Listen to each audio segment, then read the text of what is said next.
This is a quick performance installation video for K10702 that's going to be on an LT motor from 2014 to 19. We're going to mount a Sanden HD up top and a Type 2 power steering pump down low and remount the alternator in the stock location. We're going to start off by doing some pre-assembly. We're going to take our 12mm bolts and slide them in here and here. We're going to go ahead and load up two of our idlers onto those and capture them with a 12mm nut. This will make it a whole lot easier in the long run here, so we'll go ahead and do that. Then, right here, we're going to install a 10mm by 150 through here, and then take our 8mm by 130 and insert it here. We'll flip the plate over. Now you'll have two 3/4 inch spacers in here. The longest one goes up top with the 10mm bolt, and the shortest one goes with the 8mm down low. We're now ready to install it on the engine. We're going to start off by installing the 8mm bolt down here all the way at the bottom, and then our 10mm will go up here next to the water pump on the head. We're going to leave these finger tight, not let them get too tight at all really, because we want to get everything else bolted up. So I'm going to leave this just where it's holding the weight. We're ready for the next step. Next, we're going to install a 150mm 10mm bolt through the spot face here. And we have a 4 5/8 tube. We'll slide over that. And then we'll bring in our back plate. The back plate has a spot face. It'll go out like this, and this check mark will go up here, and we'll go through right there. So we'll just slide that in, easy as can be. This is the reason why we want to leave it so loose. And we'll leave it just like that for now. On to the next step. We're ready to install the alternator. We're going to go to the upper hole here. We have an 80mm bolt. Slide right through, capture it with a nut on the back, just like that. And then we'll flip the camera around so you guys can see how we install the other side. Next, we're going to install another 150mm bolt through here. Capture the bottom of the alternator. Slide on our 2 5/8 inch tube. And then we need to rotate this up here in order to grab the back plate. This is one of those opportunities where it's great to have a buddy working, but you can do it. You just need to wiggle it. Once again, this is why we leave things loose, so we can get this mounted up. We're ready for the next step. We're ready to install the compressor. We're going to come in from behind with a 10mm by 35 to capture it, and then from the front, a 10mm by 45. This will just hold it while we get our first shim in here. So we come up here, we have another 45 right there. And once again, a buddy is super helpful in this situation, but a man can get it. So then, now that that's captured, come around on the bottom side and do the same thing. This will get the correct spacing for the pulley. And we're going to capture both of these here with a 10mm nut and the one on the back as well.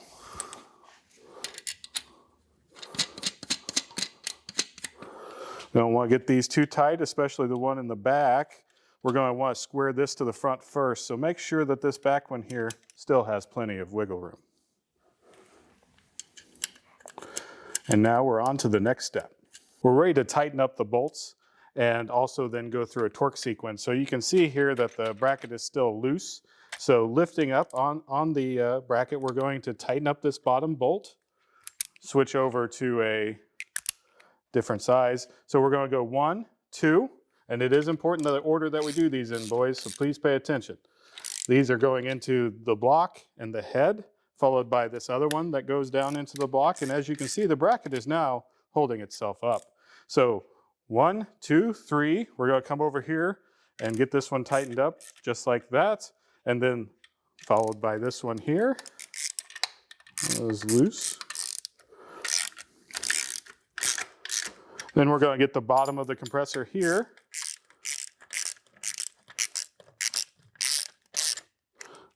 And the top of the compressor here. Now you can move these around if you want to make that look pretty. And then lastly, the one here on the back. Now, don't stop here. Actually, now that I've said that, one of the things I want you to do is make sure that this isn't bound back here. This should be able to slide forward and back just like that. So make sure it does that. If it doesn't, it probably means that this is bound up a little bit. Maybe I should have lifted up on the compressor, tighten them again, loosen everything up, go back through it. Ours is just fine. Now we're ready to go through a torque sequence. This lower bolt here is going to be at 15 foot-pounds. And takes a 13 millimeter socket. Just like that. Now we'll switch over. All the rest will be 17, and we'll go up to 37 foot-pounds here. Once again, doing it in the same order as we did before. Just going around the horn.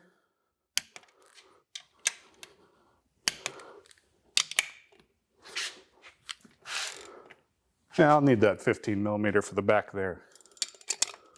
Just a little bit of slippage. Beautiful. And then we'll get the one on the back as well.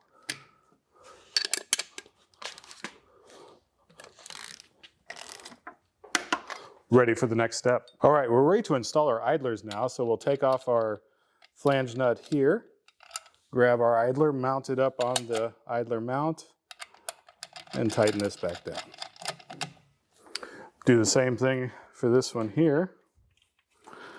It can be a little bit difficult to figure out where your finger is supposed to go.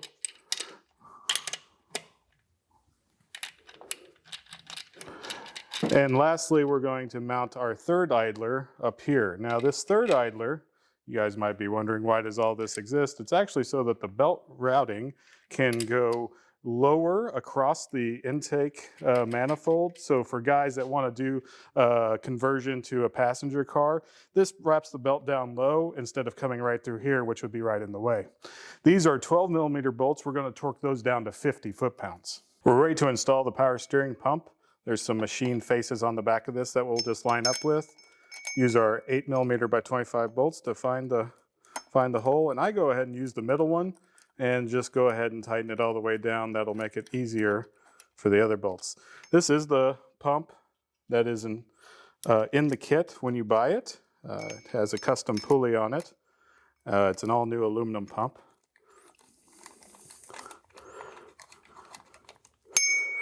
Has a hose barb on it. Sorry about the ringing noise. That points up like this, which will go up to the reservoir here in just the next step.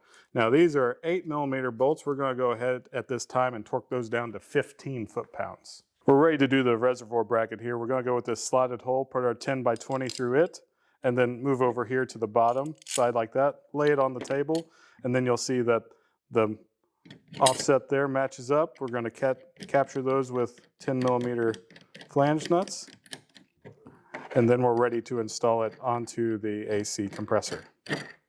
We're going to install the 80 millimeter bolts through the back of the compressor here, and then we will load up our remaining 3/4 inch tubes. That'll give us enough spacing to get behind the compressor, and you'll have plenty of space also to do your lines. Capture those with 10 millimeter nuts.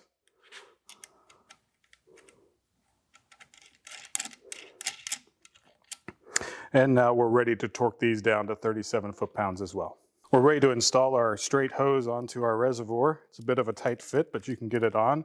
And then just goes onto the reservoir like that. And then we can clock it around as we need to attach to the power steering pump. Let's get down there and take a look at that. Now that we have our hose attached at the reservoir and down here at the pump as well, we can move our provided bands into place and start tightening them. Helps if you go the right way. And then roll this up here as well. Now this hose will be a little bit long for you, so if you want to cut it to a custom length, you can if you think you can get it fit. It's also just a little bit generally tight. So it will, as time goes on, hold into that reservoir better as well, but it fits just fine the way it is. The belt is now installed. One of the things you'll notice is this belt is now coming down low, so you do have the opportunity, as I said before, for the intake manifold to be there. There's plenty of belt wrap everywhere. We do a good job of calling out in the installation instructions which belt length you will need. However, every belt manufacturer is slightly different and each belt is a little bit different.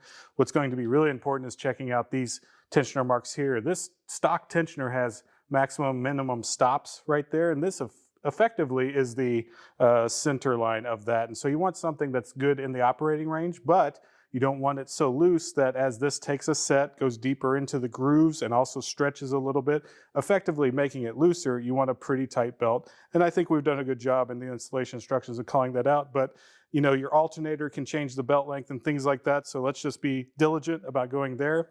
Also want to draw your attention to the compressor. Now on the 7-groove compressor that you get with vintage air systems or stuff like that, you'll be in the forward 6 grooves. Now if you have got the compressor from us, it's an 8-groove compressor, you'll be running in the center 6 grooves. Thank you for watching this quick performance installation video. If you have any questions, give us a call or shoot us an email. We do want to help you. Also, if you have pictures of your install, we'd love to share those on social media or even put them on our website.